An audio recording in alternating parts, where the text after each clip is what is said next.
Téléspectateurs de Mandé TV, bonjour, bonsoir. Très heureuse de vous retrouver encore une fois sur votre plateau Réflexion politique. Le plateau sur lequel on pose une thématique dans le but de trouver des réponses, des pistes de solutions, des recommandations. Vous le savez très bien et sur ce plateau, je suis très souvent accompagnée des personnes ressources, des spécialistes qui peuvent apporter leur grain de sel à ces réflexions sur ce plateau comme vous le savez très bien. Dans un pays en crise, en guerre comme l'est le Mali actuellement, on observe des déplacements des populations de certaines zones, une détérioration des conditions de vie pour certains, des problèmes structurels et d'insécurité.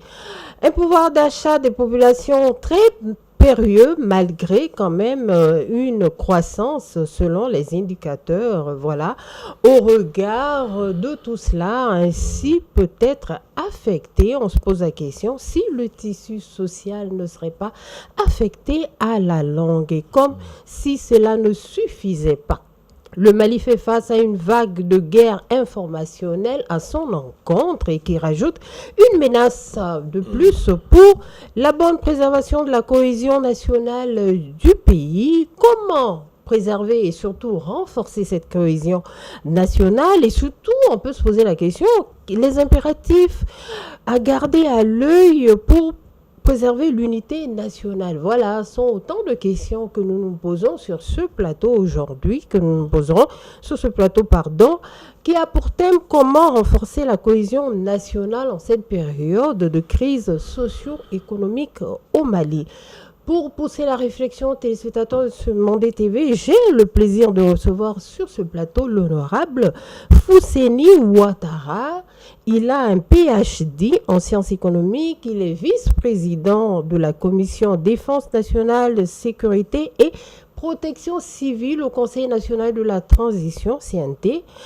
Docteur Ouattara, bonjour, honorable, pardon, on s'y perd avec toutes ces casquettes. Nous sommes tous des honorables sur la table, disons, on peut s'arrêter à docteur, quoi.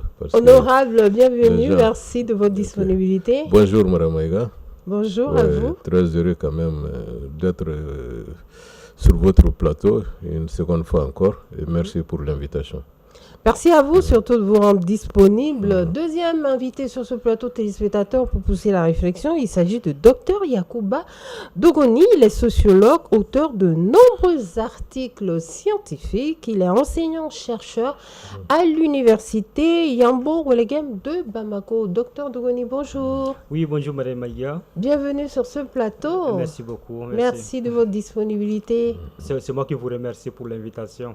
Mais c'est à saluer parce que aujourd'hui, les déplacements ne sont pas d'autant très aisés, mais vraiment, vous êtes à féliciter. Merci beaucoup de votre disponibilité. Comme je le disais en l'entame d'introduction pour ce plateau, on parle de cohésion nationale. On entend souvent cohésion nationale, cohésion sociale, cohésion en un mot tous les jours, mais on aimerait bien avoir encore un petit rappel de la définition de la cohésion nationale sur ce plateau. Honorable Ouattara, je vais me retourner vers vous. La cohésion nationale. Le Mali, c'est un pays quand même qui était réputé pour sa cohésion sociale. C'est un pays où il était bon de vivre. Et la bonne entente entre les communautés, tout cela a été un peu perturbé. Mais je parle sous le contrôle du spécialiste qui est là. Quand même, je pense que lui pourra mieux cerner ce qu'est la cohésion sociale. Ce n'est pas un peu mon domaine, mais on peut en parler toujours. Bien sûr. Merci beaucoup, honorable, quand même, pour cette définition assez succincte que vous avez pu donner à nos téléspectateurs. La question vous revient, docteur Dogoni, la cohésion nationale, une vraie définition, parce que souvent, on voit qu'il y a beaucoup de confusion à ce niveau-là. Merci beaucoup, Madame Maïga. Permettez-moi de remercier tous les téléspectateurs du Mandé TV. C'est ma première ici. Je pense que ce ne sera pas la dernière. Aussi, permettez-moi de remercier notre honorable Dr Ouattara, que je connais, qui est aussi pratiquement un tonton pour moi. J'apprécie beaucoup. Vraiment, je suis très honoré d'être avec vous pour échanger ce plateau, monsieur honorable. Alors, pour revenir à la question sur la cohésion sociale, je pense que pour pouvoir définir, il faut d'abord contextualiser. Et je pense que le contexte est favorable dans la situation actuelle du pays. Vous savez, lorsque les Maliens ont commencé à réfléchir sur la cohésion sociale, ça ne date pas d'aujourd'hui. Depuis le temps de l'Empire du Mali, à la sortie de la guerre contre Soumaoro Kanté, les Manikas se sont réunis pour discuter un peu de ce que le Mali devrait devenir.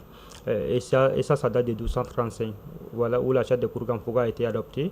Et cette charte montre d'abord la base vraiment de la cohésion sociale au Mali parce que tous les paramètres sociaux ont été pris en compte et que ce soit politique et économique également, tous ces facteurs sont pris en compte et c'est des facteurs sur lesquels le Mali a toujours fondé.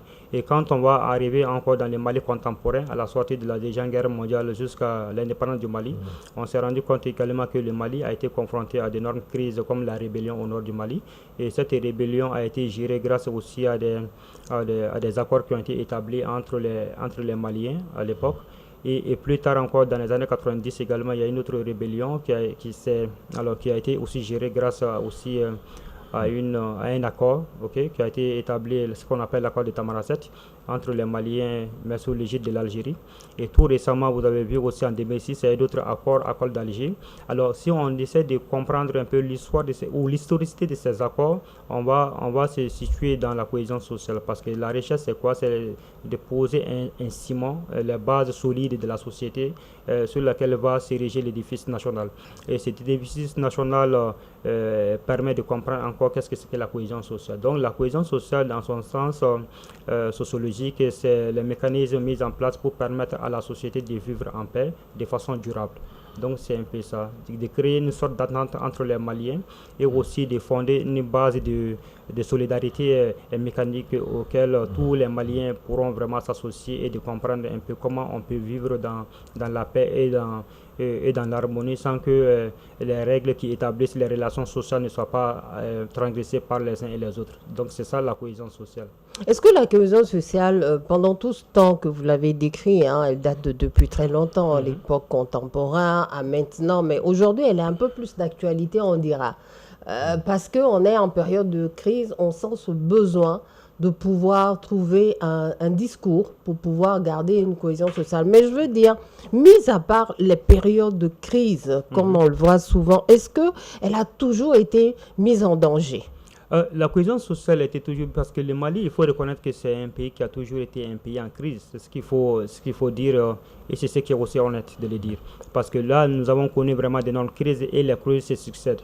Alors si ce n'est pas la crise de l'ébullition, ce sera la crise écologique et la crise environnementale comme les différentes sécheresses qui se sont succédées dans les années 70 et 80. Donc toutes ces crises-là font aujourd'hui que le Mali a été toujours un pays qui a toujours besoin vraiment de la cohésion sociale pour faire face vraiment soit à des facteurs exogènes qu'on connaît comme par exemple la crise écologique ou bien la crise environnementale, mais aussi des facteurs endogènes comme par exemple les rébellions qui ont été créées sur le sol malien et ces rébellions ont toujours été vraiment des facteurs de division, mais que les Maliens dans sa forme humaniste et égalitaire a toujours créé vraiment des mécanismes pour maintenir la cohésion. Donc ça veut dire tout simplement que le Mali a toujours été un pays qui avait toujours besoin vraiment de la cohésion parce que là, face à des attaques, face à la crise, donc le seul facteur qui peut un peu annuler les efforts ou bien les effets de ces crises, ce serait vraiment de se donner la main pour pouvoir mieux s'orienter en faisant face vraiment à ces crises-là et trouver des solutions endogènes qui pourraient permettre vraiment de vivre ensemble. Merci beaucoup, docteur. Docteur Honorable Ouattara, la cohésion aujourd'hui, vous l'entendez, vous l'observez aujourd'hui. Votre analyse par rapport à comment elle se manifeste et quels sont on va dire les outils utilisés pour fédérer un petit peu l'esprit de cohésion nationale malienne. Oui, au Mali, l'esprit de cohésion nationale s'est basé surtout sur l'harmonie qui existait entre les différentes couches de la société à vivre ensemble. Par exemple, quand vous voyez les gens dans la ville, les gens qui se rencontrent, on ne fait pas de distinguo entre que tu sois musulman, que tu sois chrétien, que tu sois adorateur, c'est pas d'autre chose. Quand on avait des événements, on les fêtait ensemble. Quand il y a des baptêmes, des mariages, on les fêtait ensemble parce qu'il y avait cette harmonie. Malheureusement, des marchands d'illusions, je dirais comme ça, des manipulateurs, qui sont cachés souvent derrière des religions ou autre chose, ils ont commencé déjà à pointer du doigt d'autres personnes, par exemple, qui n'avaient pas les mêmes pratiques religieuses ou ainsi de suite. Donc c'est ça qui a commencé un peu à amener des fissures dans le tissu de la cohésion sociale. Sinon, au Mali, depuis le temps immémorial, si on avait des choses à faire, on les faisait ensemble, sans demander tu es de quelle religion ou bien tu es de quelle ethnie, tout. Parce qu'on se sentait tous membres de la même nation. Comme le docteur l'a dit, depuis le temps immémorial, quand c'était nos empires passés, surtout le Soudan, si vous lisez, vous verrez que le Soudanais se distinguait surtout par son comportement, par son désir de vivre et surtout par son hospitalité vis-à-vis des étrangers. Donc, mais c'est tout cela, malheureusement, des gens, comme j'ai dit, des vendeurs d'illusions, surtout avec l'introduction de ce qu'on a appelé le mouvement démocratique, qui a amené le multipartisme et ainsi de suite. Donc, chacun voulait accéder au pouvoir. Donc, pour cela, ce sont les manipulateurs qui sont venus maintenant à faire il faut voter pour moi, tu es de quelle ethnie, tu es de quelle religion, et ainsi de suite. Donc, À votre entendement, j'ai l'impression que vous voulez dire que la fragilité vient aussi de l'aspect politique. bien sûr, Ah oui, pour parce vous... que c'est eux qui ont commencé à mettre sur scène certains leaders religieux ou autre chose pour bénéficier de leurs adeptes qui vont voter pour eux. Donc ça a amené une certaine tension. Sinon, si, par exemple, je peux donner un exemple, si vous lisez le livre de Massa Magan Diabaté, par exemple, il a une trilogie, le lieutenant de Kouta. Vous verrez que dans ce village de Kouta-là, la société chrétienne et la société musulmane vivaient en harmonie. Mais quand l'héros principal, le lieutenant, fut décédé, et comme il avait déjà eu une certaine aura, à quelle communauté il appartenait pour l'enterrer, déjà il y a eu des frictions. Parce que chacun voulait profiter, revendiquer du nom qu'il avait eu. Donc les chrétiens les tiraient d'un côté, les musulmans aussi d'un côté. Vous voyez, ça sont des choses qui amènent souvent des fissures dans la cohésion sociale. Sinon, s'il n'y a pas ça, les gens vivent en harmonie.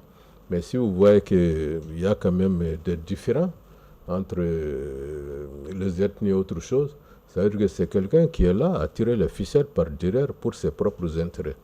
D'accord. On va le voir avec les fragilités si le communautarisme prend une certaine ascension peut-être au Mali aussi.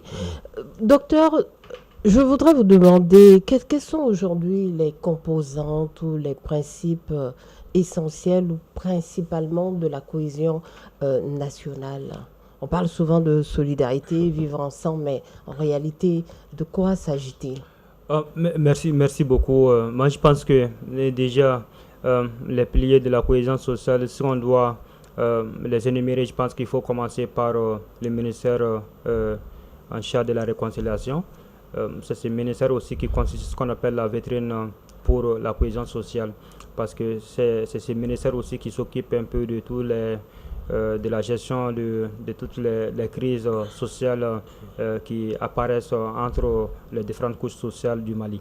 Alors maintenant, mais si on s'intéresse un peu à l'individuation de ces ministères, on va se rendre compte qu'aujourd'hui, avec ce qui s'est passé en 2020, en août 2020, c'est-à-dire que le remplacement du régime du président Ibeka, on voit que les militaires au pouvoir ou les hommes au pouvoir, nos autorités actuelles, n'ont pas pu avoir les réflexes de se débarrasser un peu du pouvoir qu'ils ont hérité ou qu'elles ont hérité de ces mouvements du 5 juin. Qu'est-ce que moi je veux dire par là? C'est que le ministre en question, qui est le ministre de la Réconciliation nationale, n'a pas toujours renoncé, par exemple, à sa tenue militaire, qui symbolise la puissance de l'État. Et avec cette tenue... mais oui, mais là c'est une particularité. Oui, mais c'est ce que je veux dire. Je veux dire qu'aujourd'hui, il faut qu'il y ait une sorte d'effondrement du militarisme au socialisme. C'est comme ça qu'on pourra, ça peut être un des piliers de la cohésion sociale. Autre chose à dire, c'est aussi le renforcement de la solidarité qui existe, parce que nous aussi, nous avons des politiques qui permettent aussi de renforcer la solidarité entre les Maliens. Vous avez par exemple l'institutionnalisation depuis 1995, le mois de la solidarité de lutte contre l'exclusion. C'est vraiment un des mois au cours duquel beaucoup d'actions sont mises en place ou sont développées pour permettre vraiment de renforcer la cohésion sociale entre les Maliens. Autre chose à citer, c'est aussi la forme de l'attaque actuelle. Le fait que les Mali est attaqué partout, par des organismes internationaux, par des groupes radicaux. On va revenir quand on parlera de la géopolitique. D'accord. Donc c'est des éléments qui peuvent renforcer la cohésion sociale. Aujourd'hui, quelles sont réellement les composantes? Alors, si on prend les composantes, vous savez, l'honorable Ouattara disait tantôt, citait le cousinage à plaisanterie ou la parenté à plaisanterie. C'est des éléments sur lesquels, c'est des éléments composantes de la cohésion sociale aujourd'hui. Parce que quand on regarde un peu ce qui se passe, la parenté d'ailleurs, je disais ce matin à certains de mes étudiants que si on essaie de valoriser un peu la parenté à plaisanterie, on peut dissiper toutes sortes de conflits, en tout cas des conflits mineurs. Ça c'est important. Le cousinage aussi, c'est un peu ça, parce qu'en 2012, lorsqu'il y a eu l'attaque, le déclenchement de la rébellion, en ce moment j'étais à l'extérieur, quelqu'un m'avait interpellé disant que oui, Dogoni, c'est parce que votre cousinage à plaisanterie commence à s'effriter. Alors si le cousinage à plaisanterie était encore de vigueur et qu'il y avait aussi d'autres formes de vitalité, alors on n'aurait pas assisté à cette attaque. Donc ça veut dire que les composantes, c'est la forme du marais qu'on établit entre nous, ça c'est un élément important. Aussi le cousinage que nous avons, le cousinage à plaisanterie et aussi la parenté à plaisanterie que nous avons, il faut les renforcer. Mais aussi il y a d'autres éléments qu'on peut aussi ajouter, c'est par exemple la reconnaissance du droit de naissance, ça aussi c'est important, mais aussi le respect de la hiérarchie. Parce que beaucoup de gens en fait ne connaissent pas que lorsque vous êtes en face d'un pouvoir, il faut le respecter, il faut se soumettre. Parce que le pouvoir qu'on dit, c'est Dieu qui le donne. Et si Dieu donne, nous qui sommes des éléments, des acteurs sur la terre, nous devons plutôt nous soumettre à ce pouvoir-là. Donc ce sont des éléments qui composent en fait la cohésion sociale au Mali, mais que bon, peut-être qu'il y a certaines personnes qui les ignorent encore. Il faut qu'on communique avec eux pour que les uns et les autres puissent vraiment intégrer ça dans leur comportement afin de soutenir la cohésion sociale au Mali. D'accord, merci beaucoup. On parle souvent en termes de composantes, on parle aussi d'inégalité, on parle aussi de justice, on parle de beaucoup de facteurs. Le pli, oui. Bon. Vous savez, parce que si on parle de cohésion sociale, l'inégalité et l'équité surtout. Donc pour ça, il faut qu'on ait quand même une justice qui correspond à l'attente de la population. Justement. Voilà, que chacun se sente à l'aise quand il s'agit d'aller devant un juge et qu'il n'ait pas d'esprit qu'il est pauvre ou bien il est riche et qu'un pauvre ne pense pas que en justice, il ne peut pas affronter un riche. Donc ça, ce sont des choses quand même qui peuvent porter un coup à la cohésion sociale.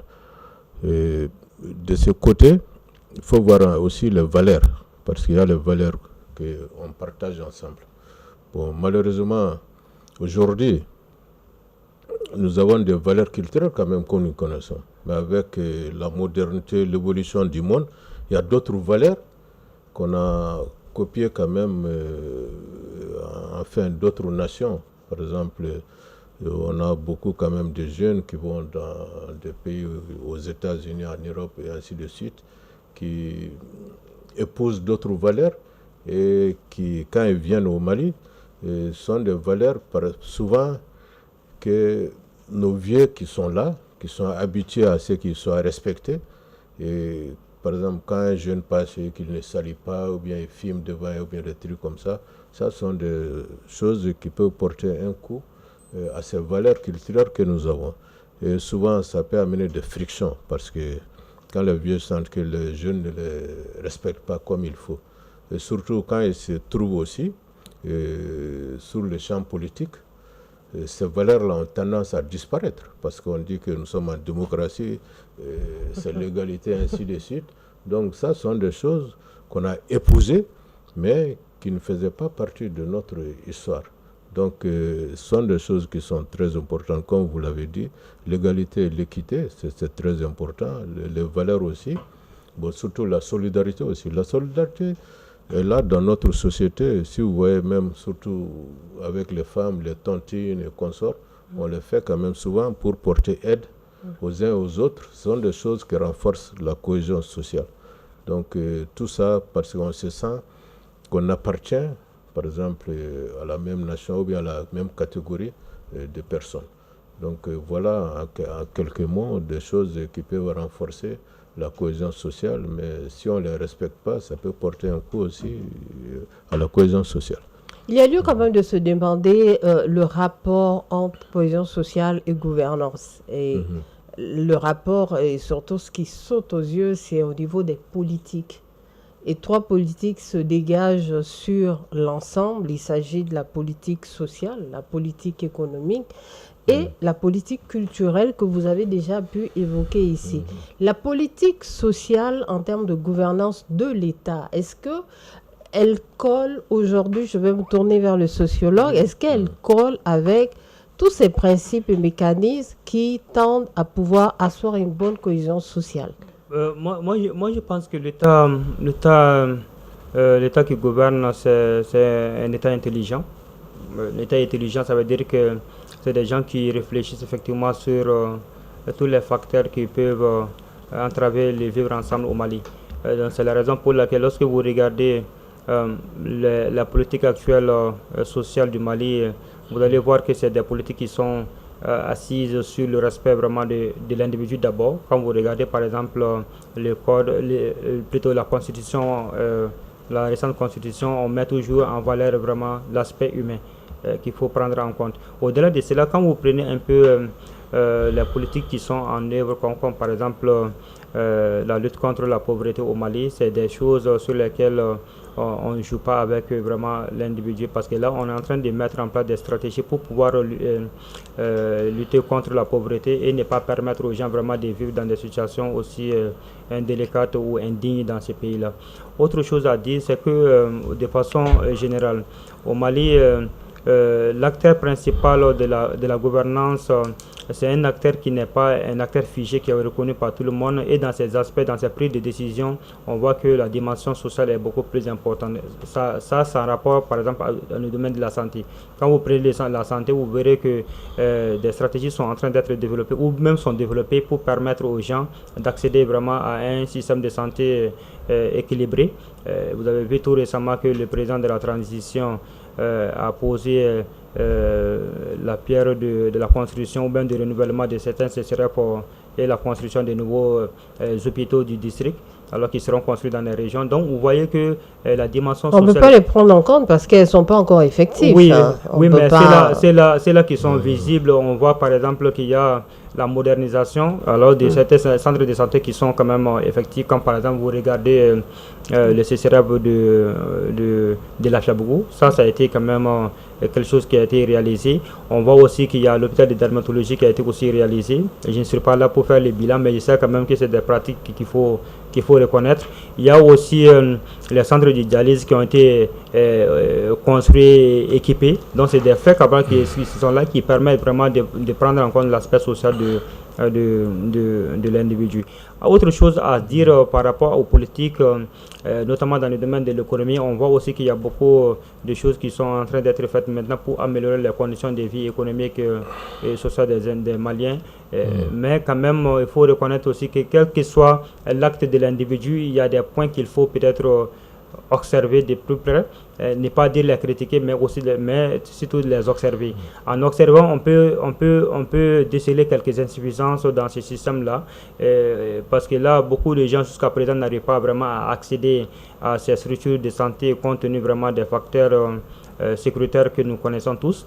Mais au-delà de cela, vous prenez encore la question de la gestion des réfugiés, ça pose énormément de problèmes parce qu'il y a beaucoup de déplacés internes qui sont ici à Bamako ou ailleurs dans les régions qui attendent d'être secourus par l'État, mais que les réponses étatiques tardent à arriver. Ce sont les ONG qui interviennent plus généralement, mais avec aussi la crise qui sévit dans ces pays, on voit qu'il y a beaucoup d'ONG qui se sont retirées, donc ça pose énormément de crises sociales qui sont observables au niveau des centres de déplacés.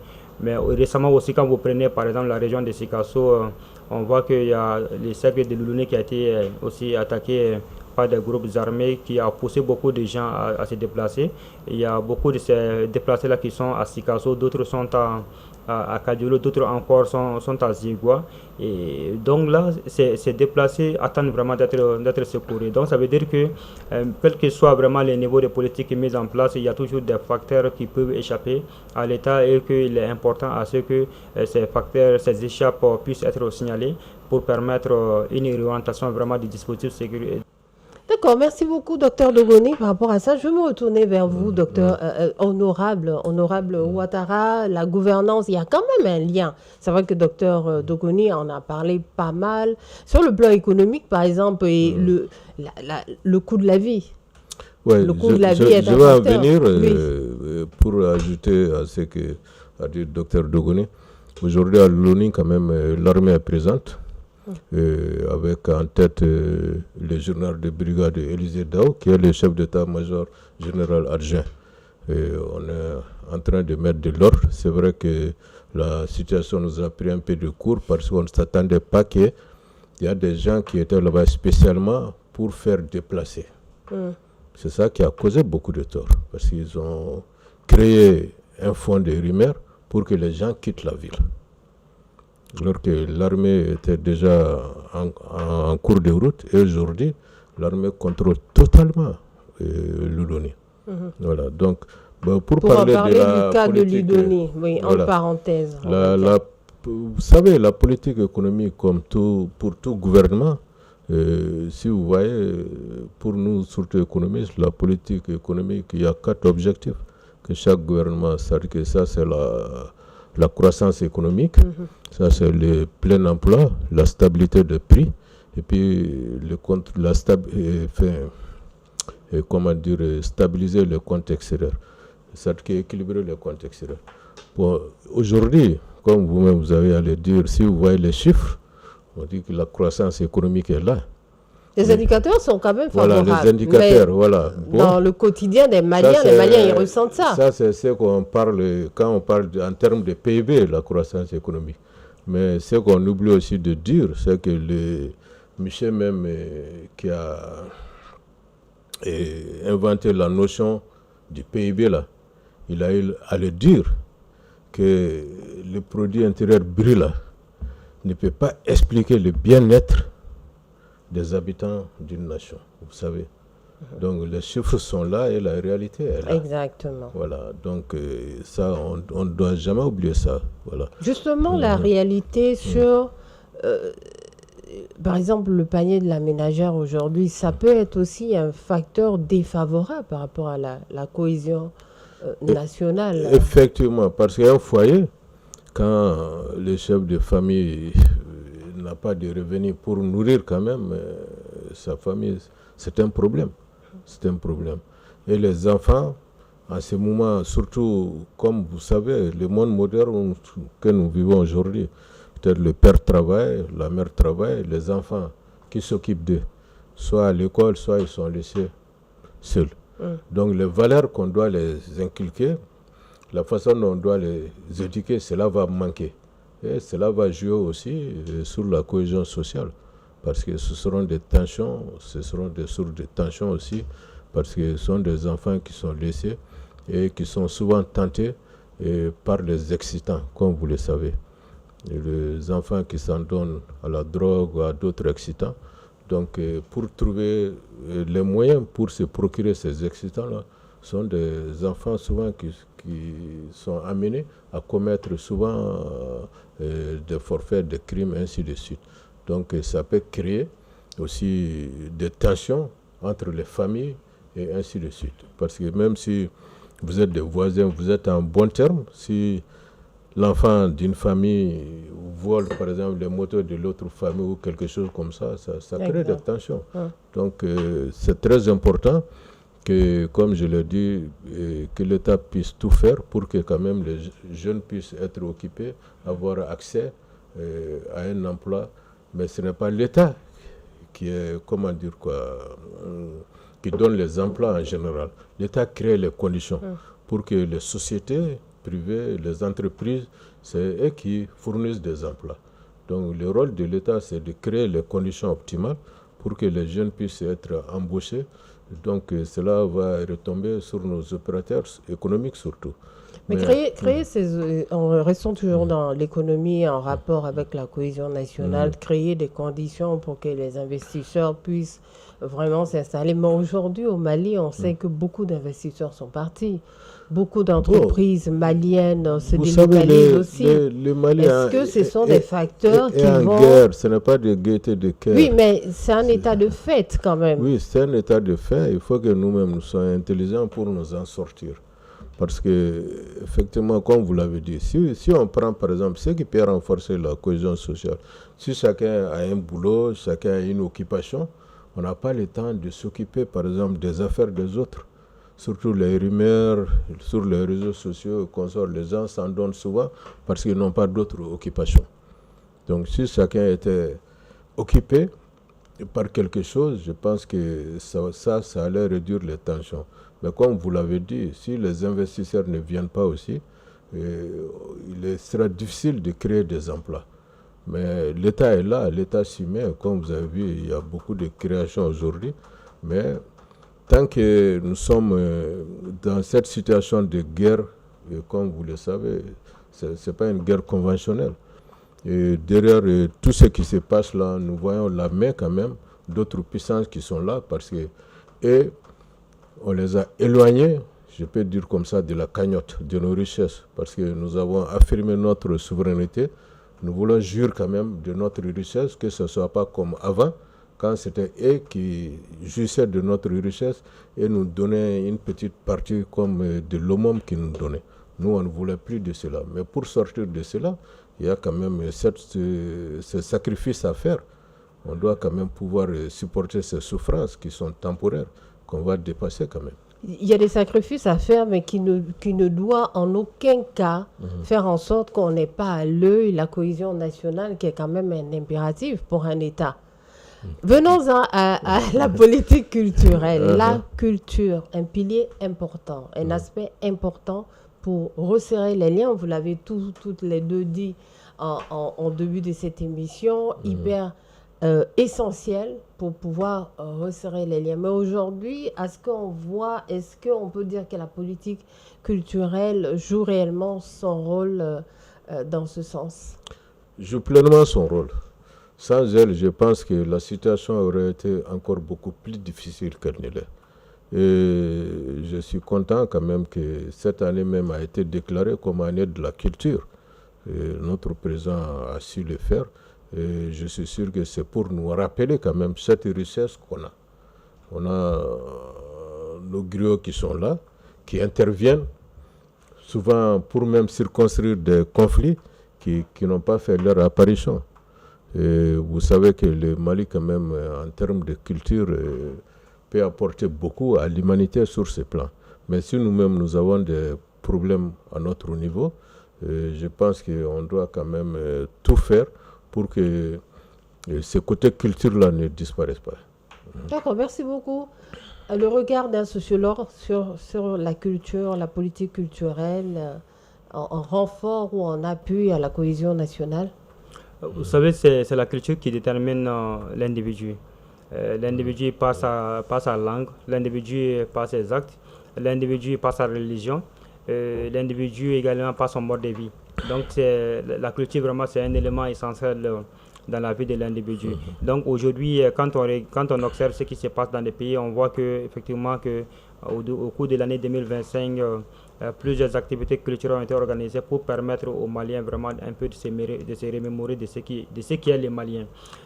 Parce qu'il y a des valeurs culturelles sur lesquelles le Malien a été bâti, construit, et que sa société dépend vraiment de ces valeurs-là. C'est comme par exemple le droit d'aînesse. Aujourd'hui, le droit d'aînesse a été restitué parce que vous savez très bien que il y a une date, je ne me rappelle plus vraiment, du mois de novembre qui a été instituée comme la journée de la légitimité traditionnelle qui permet le 11 novembre. Le 11 novembre. Donc ça permet vraiment à l'État de comprendre un peu quel est le rôle vraiment de cette légitimité traditionnelle dans la gestion des conflits. C'est important parce que chez nous, lorsqu'il y a un conflit s'éclate, en général, la première structure sociale qu'on consulte pour sa résolution, c'est les chefs de village. En dehors d'eux, il y a des notabilités maintenant qui sont accompagnées par les griots qui permettent vraiment d'intervenir et de résoudre les problèmes en question. Ça, c'est important à ce que ces gens-là soient célébrés. Au-delà de cela, ce qu'il faut dire aussi, c'est le fait qu'aujourd'hui, en dehors de tous ces éléments-là, on arrive vraiment à développer des concepts comme Malidinia, comme Fasokanou, comme par exemple développer même des concepts qui permettent vraiment à Malien de se projeter comme Malikroa Tassara Bessan, voilà, tous ces éléments, voilà, 2060. Donc c'est des éléments qui permettent vraiment de mettre en valeur la langue de la personne. Et aussi il y a des concepts par exemple qui sont qui sont utilisés en français qui sont encore difficile à traduire en bamanakan, ou bien à l'inverse, il y a des concepts en bamanakan qu'on ne peut pas traduire directement en français. Donc, comme par exemple le Nimoronia, comme par exemple les Fasodéens, bon, patriotisme, on peut traduire ça comme ça, mais en réalité, quand on regarde un peu dans la profondeur, ça ne peut pas traduire ça, le patriotisme en tant que tel. Donc, il faut essayer vraiment de voir ce qui se passe chez nous, c'est que la culture, en fait, c'est vraiment un vecteur de développement.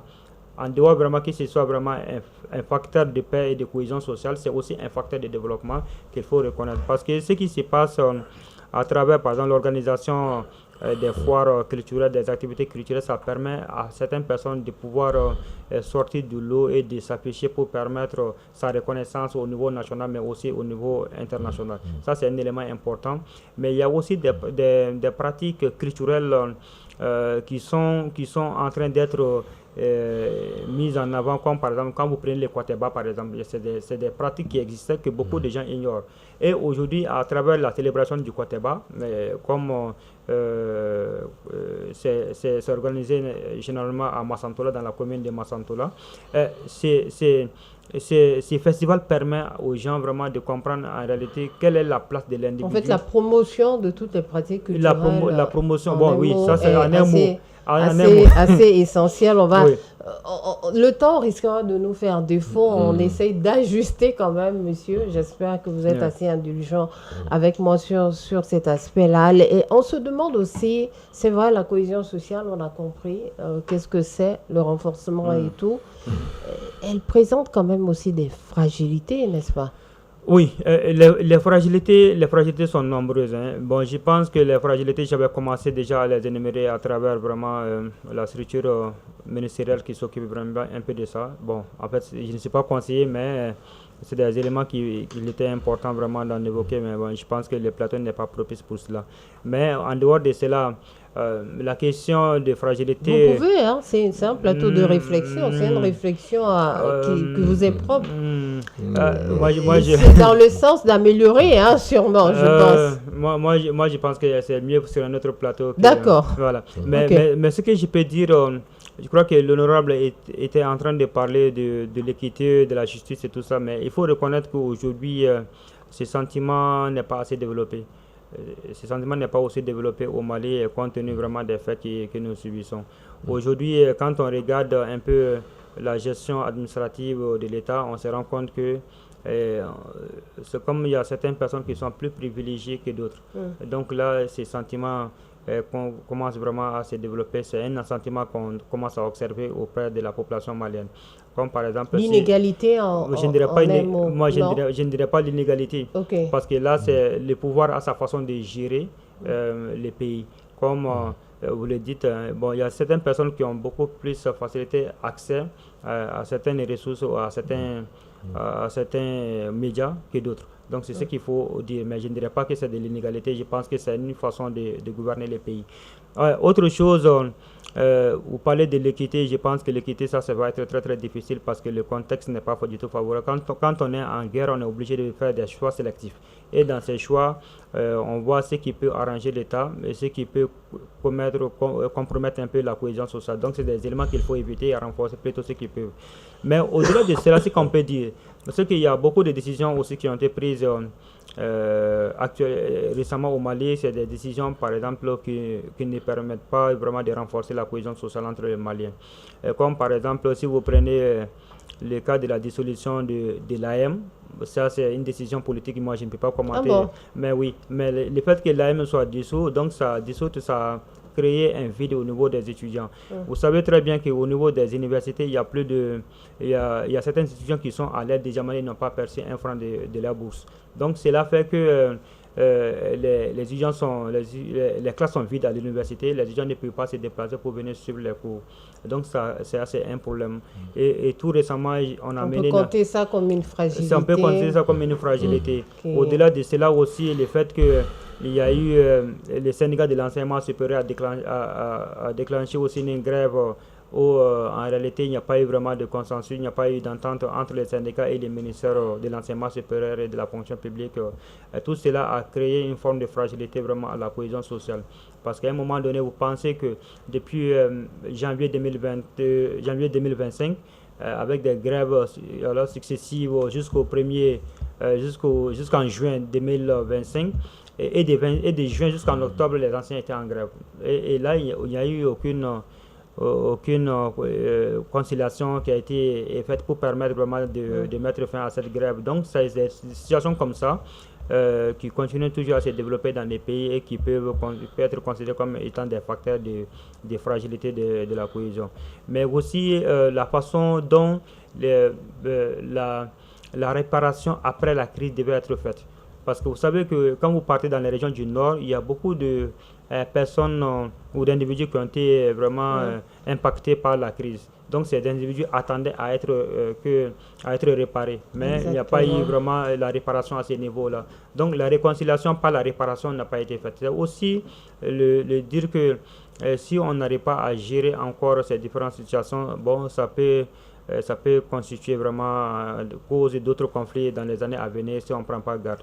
Autre chose qu'on peut aussi dire par rapport à la fragilité, je parle toujours des griefs qui existent. Parce qu'il y a certaines décisions de justice qui ont été rendues dans certains endroits et que ces décisions n'ont pas permis vraiment de restaurer la paix. Et finalement, ces petits griefs-là existent toujours dans ces différentes localités. Comme par exemple, si vous prenez la zone de Bougouni, beaucoup de situations de ce genre ont été évoquées. On dira que dans le Mali, si on regarde de très près, c'est presque dans toutes les zones. Mais on va parler question de justice. Oui, c'est un exemple que j'ai voulu citer ici. Mais donc, c'est pour vous dire qu'en fait, il y a beaucoup de fragilités qui sont constatées par-ci et par-là et que réellement, beaucoup de choses n'ont pas été faites vraiment pour pouvoir les juguler. D'accord, docteur Dogoni. Honorable Ouattara, à écouter, en observant, en recherchant aussi, on voit qu'il y a quand même pas mal de fragilité, tant sur le plan social, économique. Non, je suis d'accord. Comme il a cité, je ne vais pas répéter, mais ce qui est très important, c'est l'injustice. Quand l'injustice, les gens se trouvent devant certaines injustices, ça amène quoi? Ça amène un sentiment de frustration. Quand les gens sont devant ce sentiment de frustration, ça amène un sentiment, c'est-à-dire qu'il y a une sensation d'impuissance. Et dans ces cas, l'individu peut avoir des réactions inattendues. Parce que quand vous savez que vous êtes devant certaines injustices et vous ne savez pas à qui vous adresser et que vous n'avez plus confiance aux institutions, cela peut vraiment fragiliser la cohésion sociale. Donc on doit tout faire pour réduire les inégalités, pour réduire ces sentiments d'impuissance-là, afin que les gens ne soient pas victimes de ces sentiments. Parce que le sentiment d'impuissance, ça peut pousser même souvent l'individu à se révolter contre sa propre nation, contre son propre pays. Donc, sur ça, la justice a un grand rôle à jouer. N'importe quel pays, quand la justice ne joue pas son rôle, les conséquences sur la cohésion sociale sont énormes. Voilà. D'accord, merci beaucoup. Je crois, docteur Dogoni, vous l'avez déjà évoqué, si les conséquences perdurent ou bien les effets de fragilité, on dira, perdurent à la longue, il y a forcément des conséquences. La conséquence, Honorable vient de le dire, c'est voilà, la frustration et peut-être vouloir se faire justice soi-même. Au-delà de ça, avec un regard de sociologue, si tout cela perdure, voilà, sonnette d'alarme, il faut absolument actionner pour dire que, attention, il faut avoir un regard. Je crois que vous avez parlé un petit peu de la réconciliation, un petit facteur là-dessus, et notamment, comment dire, ceux qui ont été les victimes, voilà, les victimes à prendre en compte. Vous avez, vous savez, la réponse à votre question vient des différentes crises. Vous le savez très bien que quand on part par exemple dans la région du Nord, où a été toujours la base vraiment des différentes rébellions que le Mali, des différentes rébellions ou des conflits armés que le Mali a connus. Vous trouverez qu'en écoutant certains individus, vous allez vous rendre compte que les crises que le Mali a connues, c'est des crises qui sont nées je ne dirais pas de la mauvaise gestion, mais plutôt du manque de réconciliation entre les victimes secondaires et l'État. Les victimes secondaires, c'est quoi? C'est des gens en fait qui n'étaient pas dans les combats, qui n'étaient pas engagés dans les combats, mais ils ont été quand même touchés. Ils ont été touchés par les effets de la crise. Comme par exemple ceux-là qui ont perdu leurs parents au cours des conflits, au cours des affrontements, même s'ils n'étaient pas engagés dans les combats. Mais il n'y a pas eu, à ma connaissance, il n'y a pas eu un processus ou bien une procédure de réconciliation n'a pas été mise en place pour permettre à ces personnes-là de faire le deuil de leurs parents. Ça, c'est quelque chose qu'il faut signaler. Et c'est la raison pour laquelle, quand vous partez dans certaines zones de la région du Nord, à première vue, on va dire que Bamara Sibori. On va dire que les Bamara sont méchants. Les Bamara sont méchants, c'est parce que après l'acte des différentes rébellions... Certaines, il faut bien le dire sur ce plateau, certaines personnes le disent. C'est pas tout le Nord. Oui, j'ai dit certaines. C'est important à le préciser ici. J'ai bien dit certaines personnes. Ok. J'ai bien dit certaines personnes ont tendance à parler vraiment... À indexer les Bambara vraiment d'être communauté, voilà. Oui, donc, non, quand on arrive dans certaines localités, par exemple, de ces différentes régions, que vous soyez Peul, Bambara, Bois ou autres, là, les gens ne font pas vraiment de distinction. Une fois que vous n'êtes pas vraiment de la communauté locale, vous êtes considéré comme étant un Bambara parce que c'est l'ethnie la plus connue. Donc, ce qui fait que il a été important, avant qu'on aille, par exemple, dans les discussions par rapport, par exemple, à la réconciliation nationale dont le document a été adopté tout récemment, il fallait peut-être voir au niveau national les victimes des différents conflits que le Mali a connus, les recenser et essayer vraiment de mettre en place un mécanisme de réconciliation ou même de réparation. Donc ça allait permettre aux uns aux autres vraiment de... Parce que quand on regarde souvent dans les discours ou bien dans les rapports d'études qui ont été menés dans les régions du Nord ou même dans certaines parties des régions du Centre, on va se rendre compte que lorsqu'une certaine maman parle à leurs enfants, alors quels enfants ont perdu leurs parents dans les conflits, ils vont dire que bon, ton père a été tué par telle personne ou bien par telle armée. Donc si c'est le cas, donc l'enfant va grandir avec cet assentiment envers l'État. Donc c'est la raison pour laquelle il était important à ce que la réconciliation nationale soit faite à ce niveau-là, mais pas une réconciliation par exemple comme ça s'est passé exactement. Il devait y avoir un travail préalable devrait être fait pour permettre aux gens vraiment de faire le deuil de leurs parents, mais aussi de s'inscrire dans la dynamique de la réconciliation nationale. Donc maintenant, puisque ce travail n'a pas été fait, en tout cas à ma connaissance n'a pas été fait.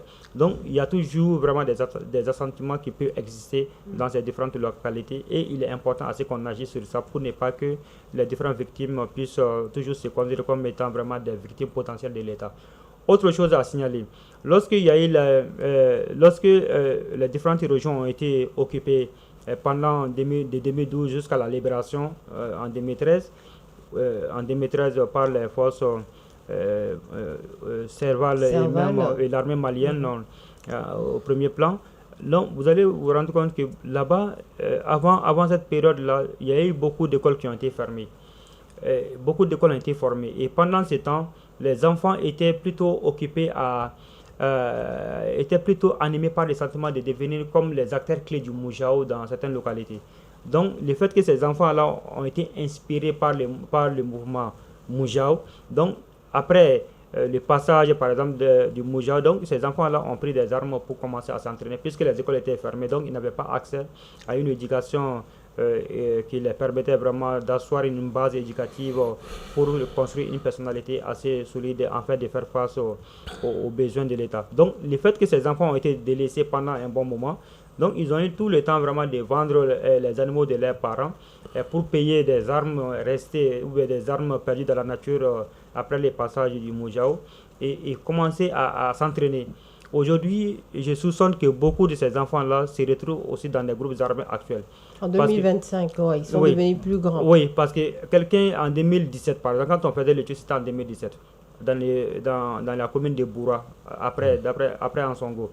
Là-bas, il y avait beaucoup d'enfants en fait, qui étaient entre le premier cycle et le second cycle et qui n'avaient pas accès à l'école. Donc finalement, les parents nous disaient que oui, nos enfants ont pris des vaches, les vendre et payer des armes. Parce que les armes se vendaient à l'époque comme des cacahuètes. Donc les hommes ont eu facilement d'accès à des armes pour s'entraîner et je soupçonne que beaucoup de ces enfants-là soient parmi ces groupes armés actuels parce qu'ils ont grandi avec la maturité de pouvoir se venger ou bien de pouvoir accéder à des ressources facilement juste pour tuer quelqu'un ou bien même pour terroriser un individu.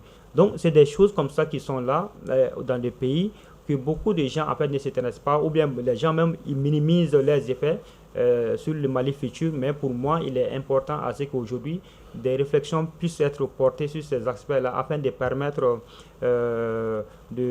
afin de trouver des solutions beaucoup plus durables à cette crise. Parce qu'aujourd'hui, les parents, je sais très bien que les parents qui étaient à l'époque des éleveurs ou même des agriculteurs, aujourd'hui quand vous regardez les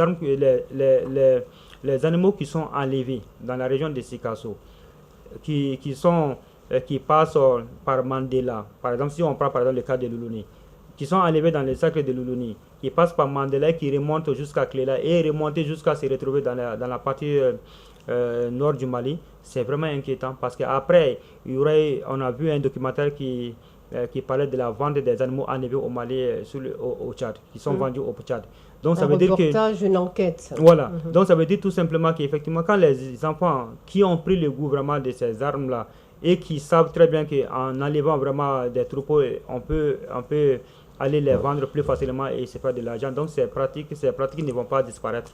Donc il est important à ce qu'on réfléchisse un peu sur ça et permettre effectivement de créer des mécanismes pouvant désendoctriner ces enfants qui sont dans ces groupes.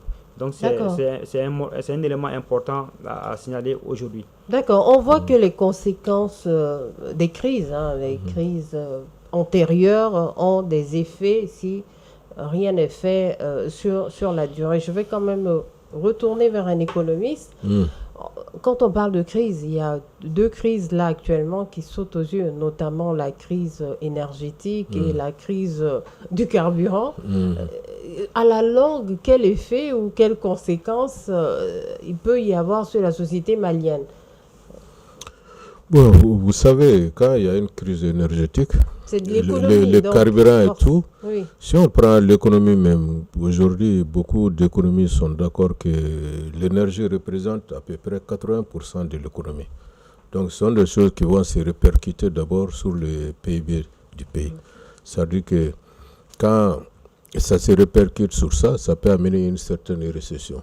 Parce que si on voit 2 trimestres de suite et que le produit intérieur brut baisse par rapport à l'année passée, on peut dire que nous sommes en récession et les conséquences peuvent être très graves parce que ce sont des manques à gagner du niveau des recettes au niveau du budget.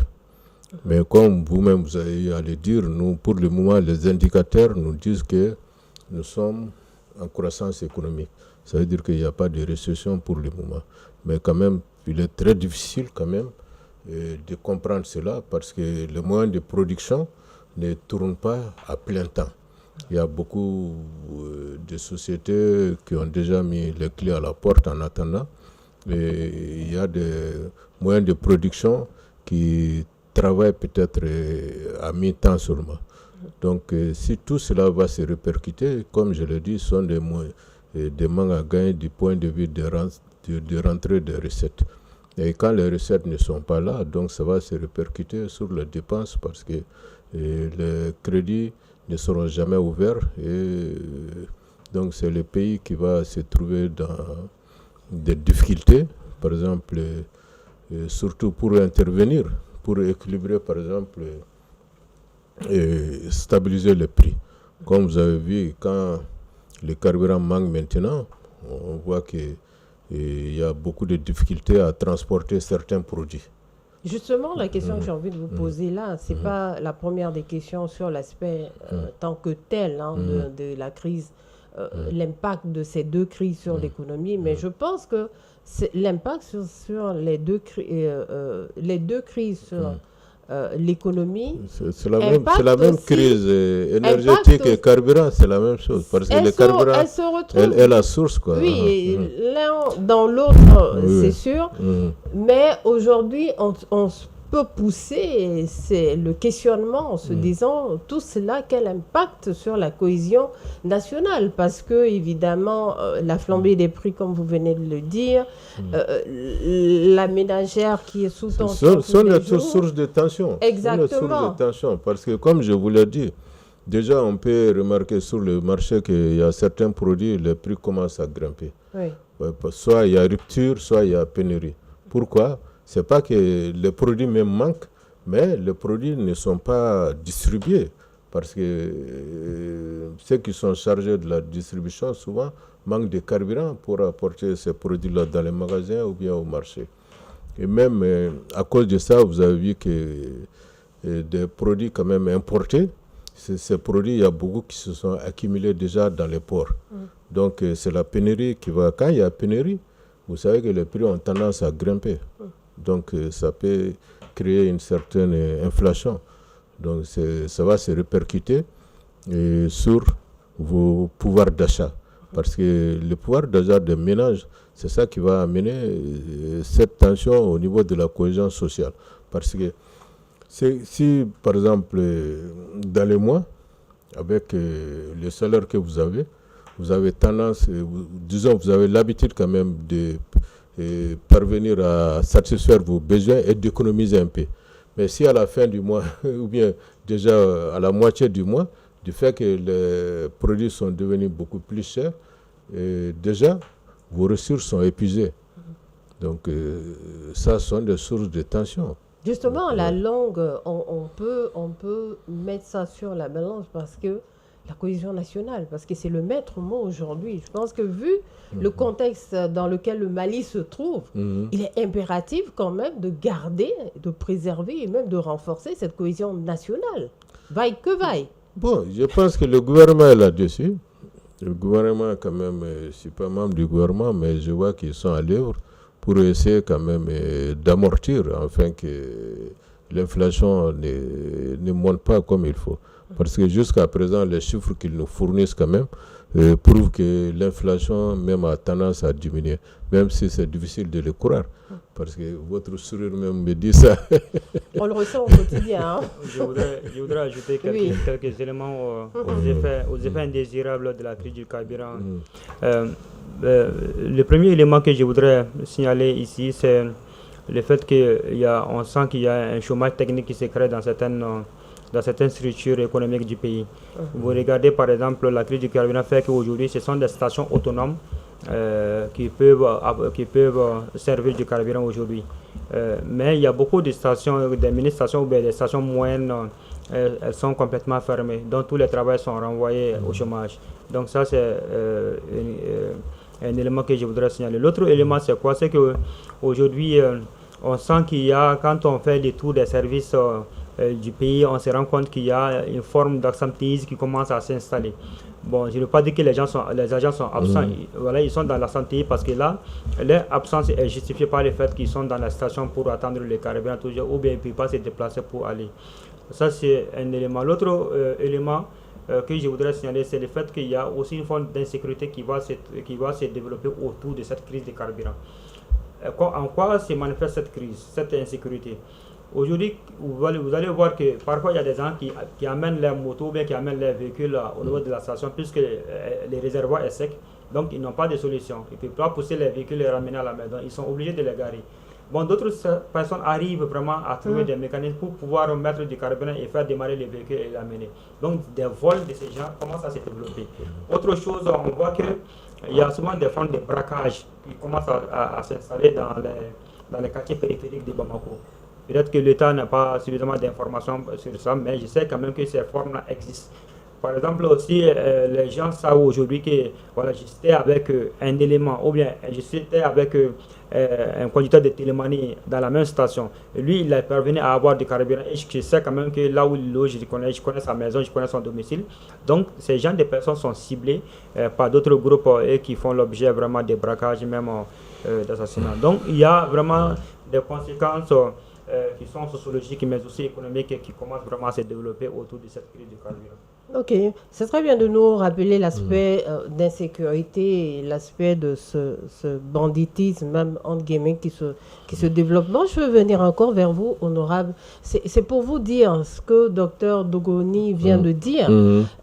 La productivité dans un État. Est-ce qu'aujourd'hui, on ne peut pas aussi avoir l'œil sur cette productivité? Parce qu'un fonctionnaire est censé travailler 8 heures par jour pour être au moins productif, sinon plus. Mais si le fonctionnaire passe le plus clair de son temps à aller chercher du carburant, ou des fois n'a pas de carburant, il n'arrive pas à produire la richesse qu'il faut pendant les 8 heures. La conséquence sur la durée. Donc, est-ce qu'il ne faut pas aussi pointer du doigt cet aspect? Mais bien sûr, vous avez souligné, c'est un problème très sérieux. C'est un problème très sérieux. Parce que cette crise-là est en train d'impacter peut-être toutes les sphères de production, que ce soit les services publics ou privés. Donc, je pense que si on ne parvient pas vraiment à circonscrire tout ça dans un bref délai, on va sentir les effets sur notre économie, obligatoirement. Parce que quand les gens, au lieu de travailler, passent la moitié du temps à chercher du carburant, donc obligatoirement, on va voir que le résultat attendu ne sera pas là. Et comme je vous l'ai dit, l'État vit des recettes. S'il n'y a pas de production, les recettes ne seront pas là. S'il n'y a pas de vente, les recettes ne seront pas là. Et si les recettes ne sont pas là, le budget sera en manque. Et si jamais on ne parvient pas à payer, par exemple, les salaires, donc ce seront des sources de tension. Mais espérons qu'on n'en arrivera pas là. Jusqu'à présent, le gouvernement quand même parvient à tout faire pour circonscrire cela. Mais comme vous voyez, aujourd'hui, les citernes parviennent à entrer, mais il s'est formé un certain trafic autour de cette crise de carburant. Parce que nous savons qu'il y a des jeunes qui revendent les bidons de carburant, quelque chose normalement, par exemple, de 20 litres qui doit... Mais le trafic s'est installé parce que l'offre est encore très minime par rapport à la demande. Je pense que si on inonde le marché, on peut résorber ce trafic. Et la preuve, il y a une période où on a eu quand même une certaine quantité qui est rentrée. Et le trafic a baissé tout de suite, en 24 heures, je pense. Bon, le problème est que ça, c'était un moment seulement. Parce qu'il y a d'autres jeunes, quand ils voient que certains commencent à se faire du fric sur ça, eux aussi vont s'ajouter à cela. Donc ce sera à la fin une crise artificielle qui sera formée. Parce que quand les gens vont payer pour aller emmagasiner et puis revendre, c'est sûr qu'on ne va pas nous en sortir au plus tôt. Le mieux, c'est de voir pour que toutes les stations, comme il l'a dit, les petites stations même qui ne travaillent pas, comment faire pour que toutes les stations puissent s'ouvrir. Moi, j'aurais même préféré que toutes les stations puissent s'ouvrir et que même si l'État peut faire un petit effort encore et réduire un peu même le prix du carburant, ce serait un coup dur pour les spéculateurs qui ont fait des réserves pour les revendre.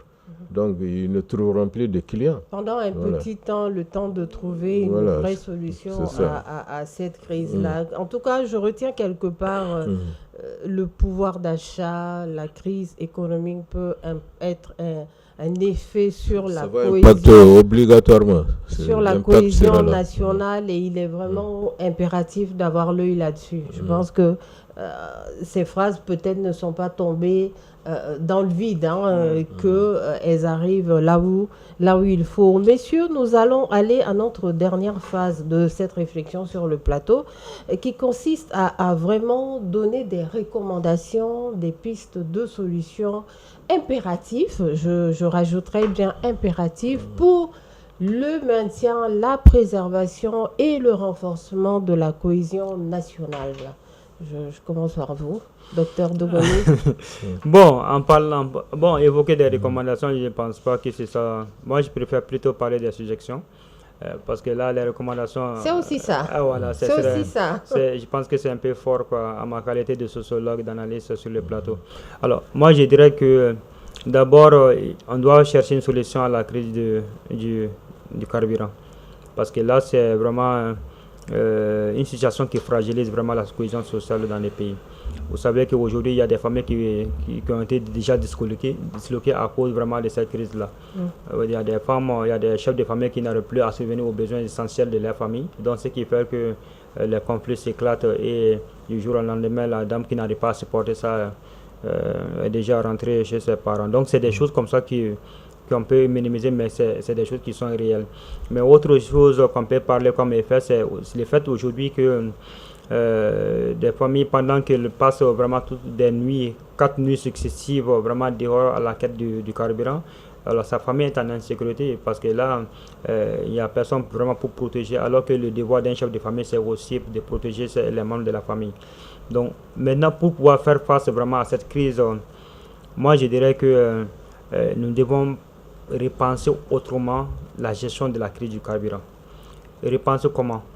En fait, il y a certains rapports qui ont montré, je ne sais pas si c'est réel ou pas, disent en fait que voilà, il y a du pétrole chez nous au Mali. Si réellement nous avons du pétrole, moi je pense que c'est au président de la transition de faire une déclaration vraiment très très responsable en disant que oui, aujourd'hui, c'est vrai que l'importation ne va pas cesser, mais nous avons la possibilité vraiment de lancer la production du pétrole au Mali. Comment on va le faire? Nous savons que les bassins de Taoudeni et même de Gao, aujourd'hui l'accès est très difficile parce que là, les infrastructures routières ne sont pas encore aménagées, n'existent pas. Mais certains ont parlé par exemple du cas de Nara.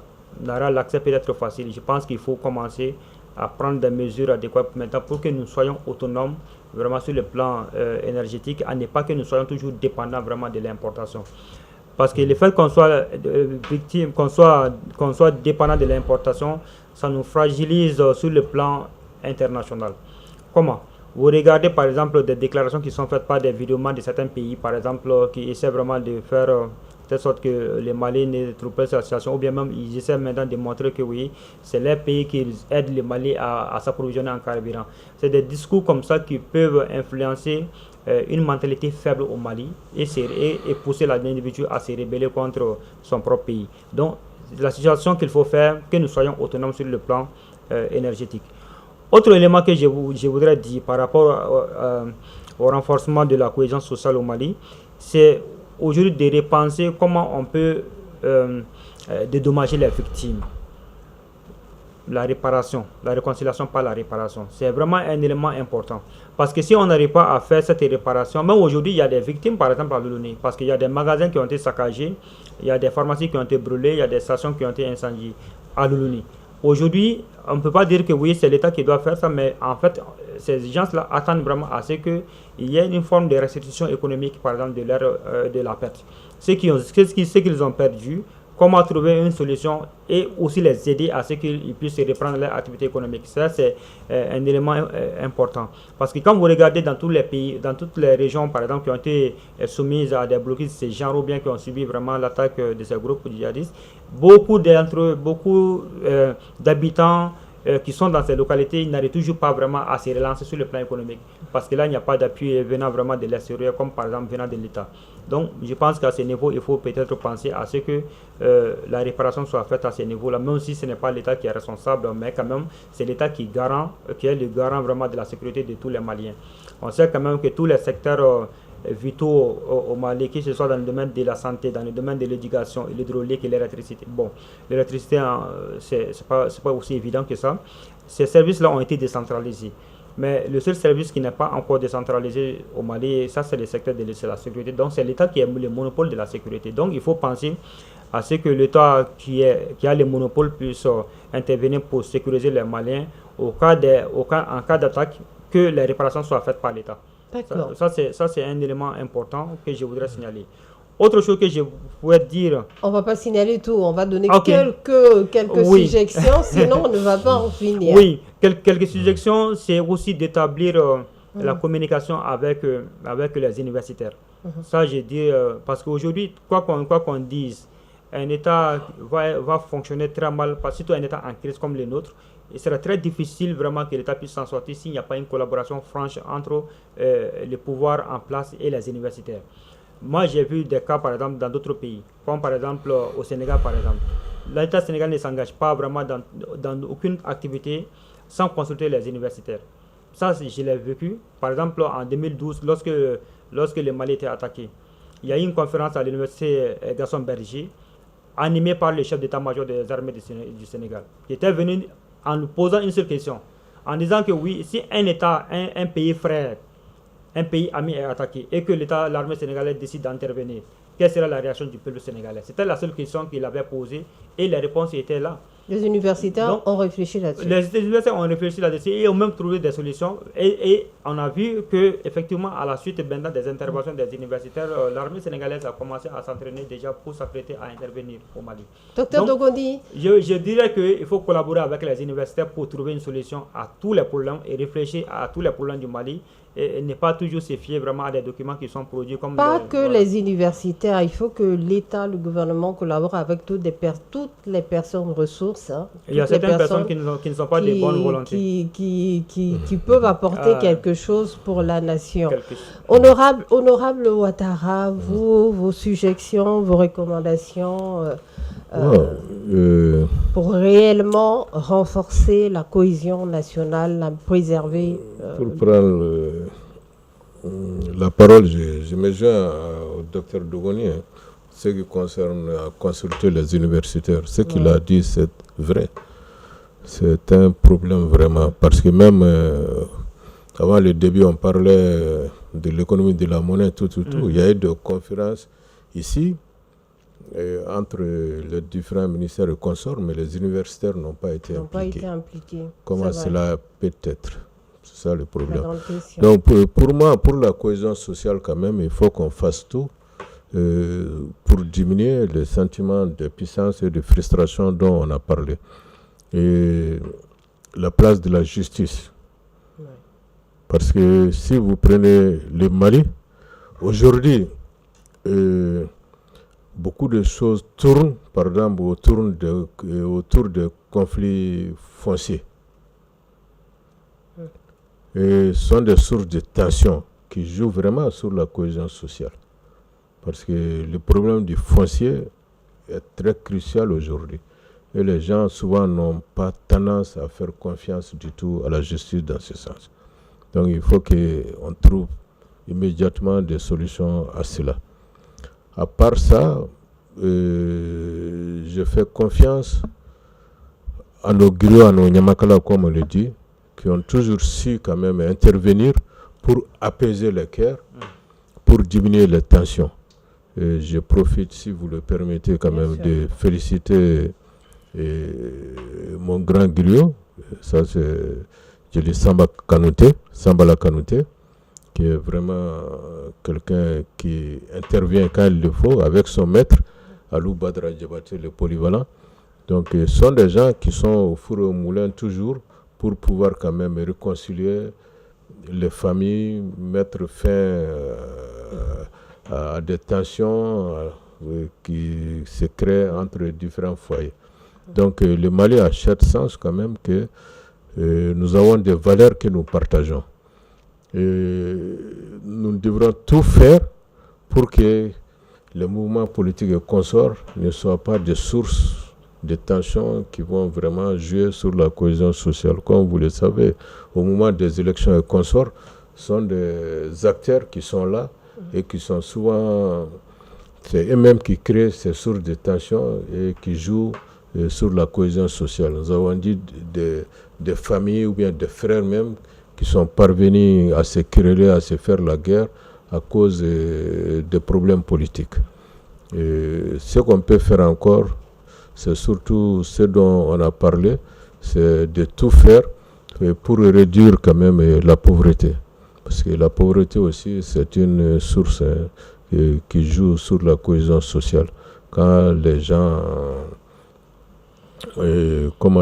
sont très dépendants d'autres gens, souvent on a des sentiments de jalousie, des sentiments d'envie, et Dieu seul sait à quoi ça peut conduire. Donc, prions quand même que pour que le Mali puisse sortir des difficultés que nous connaissons aujourd'hui. Pour les carburants dont on a parlé, je pense que la première des choses que le gouvernement doit tout faire, c'est créer quand même des dépôts pour qu'on puisse avoir des réserves de sécurité. Voilà. Tout à fait. Merci beaucoup, monsieur. Il y aura beaucoup à dire. On pourrait rester ici plus que le temps qu'il faut pour parler de la cohésion nationale, un sujet crucial vu le contexte actuel du Mali. Monsieur, merci beaucoup d'être sur ce plateau et de pousser une réflexion, d'apporter des contributions à ce thème qui est comment renforcer la cohésion nationale en cette période de crise socio-économique au Mali. Pour en débattre, j'ai sur le plateau l'honorable Fousseni Ouattara. Il a un PhD en sciences économiques. Il est le vice-président de la Commission défense nationale, sécurité et protection civile du Conseil national de la transition. Honorable Ouattara, merci beaucoup. C'est moi qui vous remercie pour l'invitation. C'est très gentil. Deuxième invité sur ce plateau est Dr Yacouba Dogoni. Il est sociologue, auteur de nombreux articles scientifiques. Il est également enseignant-chercheur à l'université Yambo Oelegem de Bamako. Dr Dogoni, merci beaucoup. Merci beaucoup, c'est moi qui vous remercie aussi et remercie toute l'équipe de production. Merci bien, merci beaucoup et vous serez toujours les bienvenus sur ce plateau de réflexion. Téléspectateurs de Mandé TV, nous sommes à la fin de notre réflexion d'aujourd'hui. Très heureuse d'avoir poursuivi cette réflexion jusqu'au bout et j'espère que vous restez toujours sur les ondes de Mandé TV. Nous remercions la régie qui a assuré cet enregistrement. On s'est dit à la prochaine pour une autre réflexion sur ce même plateau. Au revoir.